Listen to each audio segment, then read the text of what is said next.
Welcome back. Somebody said to me, you talk a lot about heart rate variability, resonant breathing. Why is that? So today, we're going to get into it exactly why. Why is this the most powerful and easiest meditation that you can get into to start your journey with meditation? Why is this the big 1-2 punch? So let's get into it.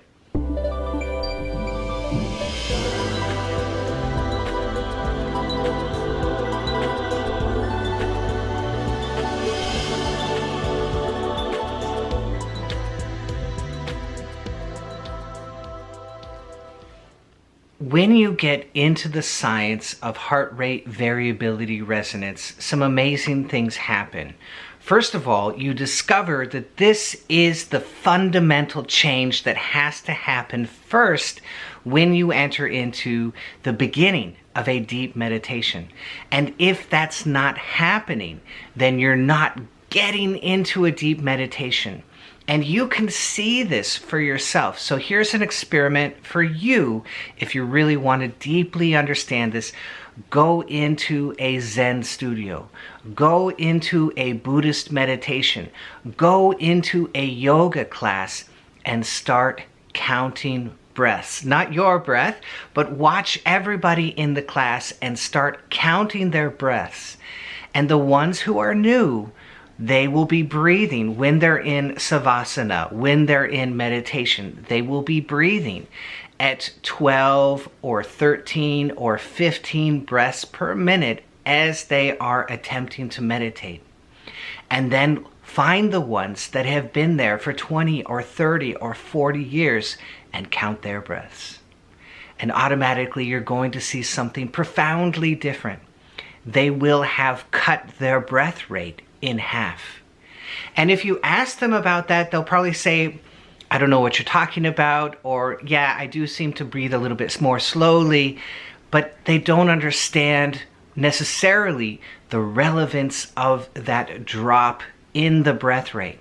But you can count it, and you can find that every single time, if somebody has stuck with yoga for 20 years, or they've stuck with watching the breath for 20 years, or they've practiced a technique of pranayama for 20 or 30 or 40 years, they will have dropped their breath rate automatically. So here we are, we're trying to get into meditation. What's the first thing that we need to do? We need to drop our breath rate into 7 breaths per minute or lower. So that means in 1 minute of breathing in and out, I need to breathe 7 breaths or less in that minute, every minute that I'm practicing meditation. And that will automatically set up the conditions of creating resonance between the heart and the breath. Just by adopting the lower breath rate, the body will begin to go into the low idle state. Usually the breath and the heart are very chaotic.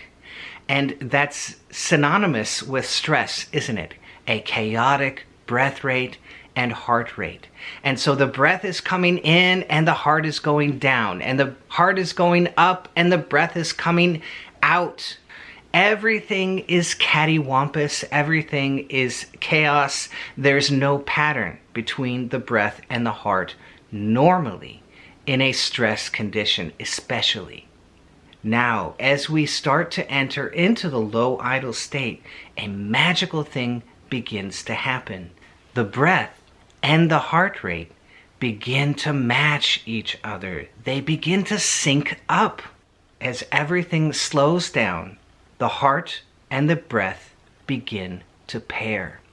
So now, as you are breathing in, the heart rate will go up at the same time. It will climb just a little bit. And as you breathe out, the heart rate will sink wonderfully, conserving energy. As you breathe out, the heart rate will begin to go down. You breathe in, the heart rate goes up a little bit. You breathe out the nice long exhale, making long breaths under 7 per minute. And the heart rate goes down during that wonderful out breath. And now the heart and the breath are paired. They are in sync. They are in coherence or resonance. All of this is talking about the same state between the heart and the breath. And it's magical. And you will feel it in your body. You will feel yourself get into the low idle state as this begins to happen. Now, Kriya Yogis, this is the beginning of the heart rate going down in meditation. Everything that Kriya Yoga is designed to accomplish is beginning with heart rate variability resonance. Now, what does that mean for you? It means if you never get into heart rate variability resonance, you are not practicing Kriya Yoga. You're practicing something else. Kriya Yoga is designed to lower the heart rate, to lower the breath rate. And if you are not getting into heart rate variability resonance, then you're not beginning that journey. The journey of lowering the heart rate begins with the out breath during heart rate variability resonance. So first rule, under 7 breaths per minute. Now, if you are experienced with meditation, you may breathe way lower than that. You may get down into 5 breaths per minute, 4 breaths per minute, or even lower. That means you have a lot of experience with elongating your breath and lowering your heart rate, and that's wonderful. Now, the second rule that I modeled from Professor Gewirtz is to make the out-breath slightly longer. Now, if you make it much longer, you really awaken the parasympathetic.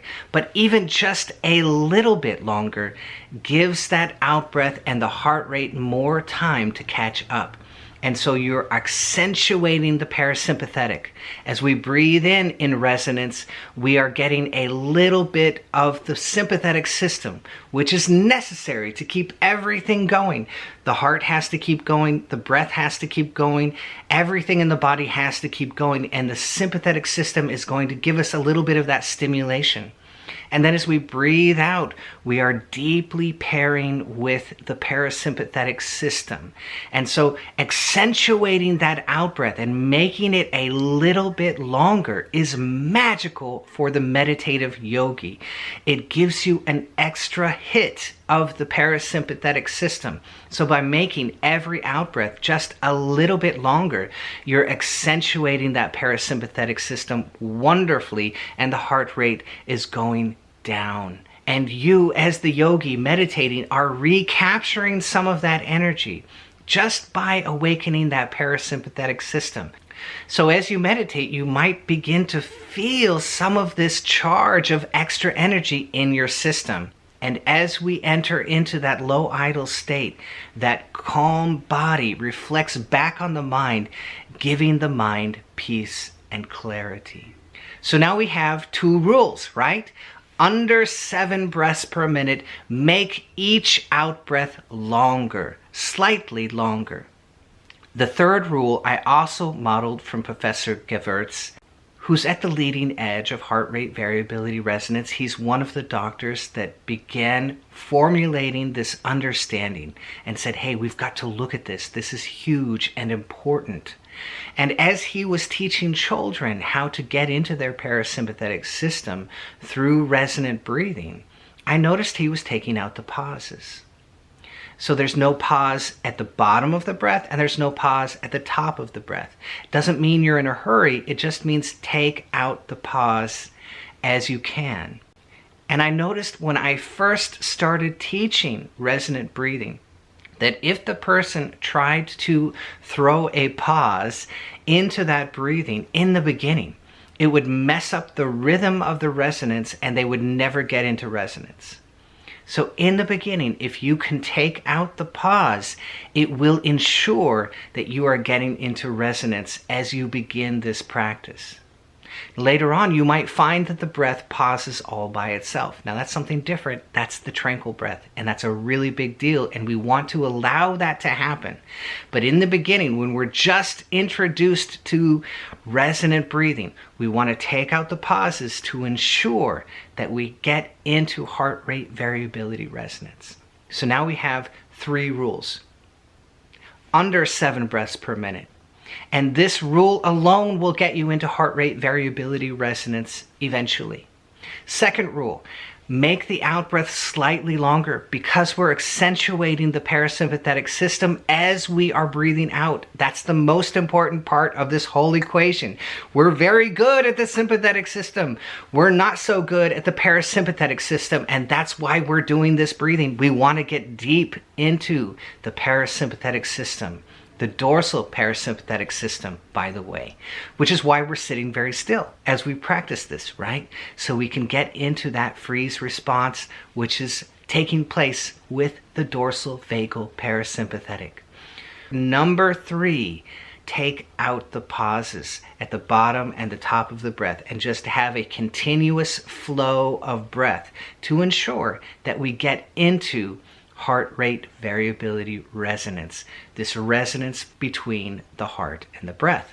As we are doing all of this, we want to sit very still and we want to begin to notice the body and what is happening to it as we get into the parasympathetic system. By noticing what's happening in the body, we turn the body into a biofeedback device. It becomes the feedback to let us know we are meditating correctly.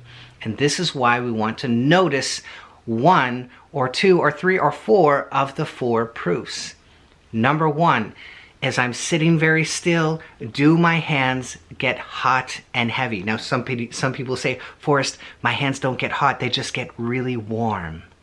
Perfect, that's it. That's hands hot and heavy. Number 2, do your lips tingle? As the heart rate goes down on the out breath, you might notice that the blood begins to recede just very slightly from the lips, and it will make your lip, especially the bottom lip, tingle.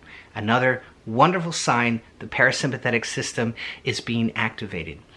As we breathe out, the diaphragm pushes up. There's extra pressure on the thoracic cavity, and that pressure goes backwards through the heart, back to the spine, and laying right on top of your spine is the dorsal vagal complex, and you are pressing that with your out breath. The diaphragm's pushing up, and that all of that pressure is pushing on your thoracic cavity, pressing the dorsal vagal against your spine. And that pressure, you can feel it. When you look inside, you can feel some of this pressure, and it might begin right around the diaphragm, this kind of ecstatic pressure, letting you know the dorsal vagal parasympathetic is being activated, and you can get in touch with that feeling of pressure in the thoracic cavity, and you can feel the awakening of the parasympathetic through the dorsal vagal complex, and it will be a little bit ecstatic, a little bit blissful. And so that's the third proof, isn't it? Some of that pressure, I can feel it as I'm breathing out, and it's translating back to my spine. I feel a little bit of that excitement or ecstatic or blissful feeling. Very, very, very big deal. Number 4, as we get into the parasympathetic, a certain set of nerves in the skin become activated, and we might feel the most relaxed part of our body begin to tingle. It might be in your hands, it might be in your face, it might be in your chest, it might be in your legs. We don't know where it's going to start, but any tingling in your skin, anywhere in the body, is the 4th proof. You don't have to have all 4 of those. You could have 1. Hands hot and heavy is a perfect sign you have awakened the parasympathetic system. Your resonant breathing is working, and your heart rate is going down on that beautiful long out breath. You are accomplishing everything that you needed to do for meditation. So back to that room, watching yogis, watching Buddhists as they meditate. You're skipping that first 20, 30, or 40 years by inducing this resonance on purpose, because you know how it works. So if you just sit and watch your breath, or just lay down and enter into savasana after your yogic program, eventually you will get there. It will work. After so many years, you will begin to understand intuitively inside through your subconscious how to lower the breath rate, how to lower the heart rate. It will just begin to happen. But if you want to skip all that time, just go ahead, control the breath, put your breath under 7 breaths per minute, make the out breath slightly longer, and take out the pauses to ensure that you get into resonance. That's how it's done. We get into the low idle state of the body. It reflects back on the mind. We never struggled with the mind. You can't stop your thoughts. If you can stop your thoughts, if you say, oh, Forrest, I can stop my thoughts, but it's not enough. It's not enough to get into the very, very deep states. To do that, we have to lower the idle of the body, let it reflect back on the mind, and then taste that calmness and that tranquility and that little bit of joy over and over and over again. And the mind will begin to unravel. The conscious mind will recede from the conscious mind, and the subconscious mind will begin to unravel over time. And that's the trick. It was never something we could do from the front. It was always a process we had to do in reverse. We have to work through the body to quiet the mind. If you try and quiet the mind first, your mind is struggling with your mind. And when one mind wins, you're still stuck with the same mind. So you didn't win. But when you lower the idle of the body, it reflects back on the mind, and now you're in a deep meditative state, and you can stay there, and you can sustain it, and you can get into it every single time you sit to do heart rate variability resonance, and it's magical. And this is the beginning. For the Kriya yogis out there, this is the beginning of Kriya. If you don't have heart rate variability resonance inside of your Kriya, you're not doing Kriya yet. For some, this is a lot to learn and a lot of me to ask you to follow all 3 of those rules and to figure it out. Some people can do it, and I'm so proud of you.